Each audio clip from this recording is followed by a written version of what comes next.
توضيح فيما يخص منحة البطالة.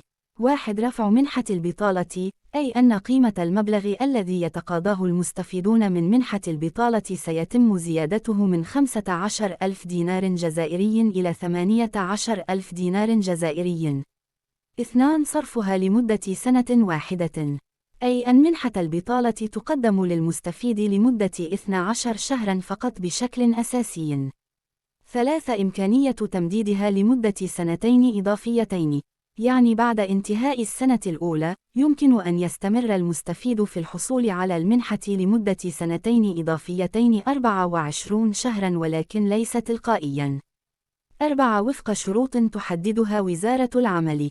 هذا يعني أن وزارة العمل ستصدر لاحقا قوانين أو مراسيم تنظم الشروط التي يجب أن تتوفر في المستفيد حتى يتم تمديد المنحة، مثل البحث الجدي عن عمل، المشاركة في التكوين، عدم رفض عروض العمل، شروط العمر أو الوضعية الاجتماعية. بمعنى مختصر جدا، ستصرف منحة البطالة لمدة سنة ويمكن أن تتواصل لسنتين، لكن فقط لمن يستوفون شروط ستحددها وزارة العمل لاحقا.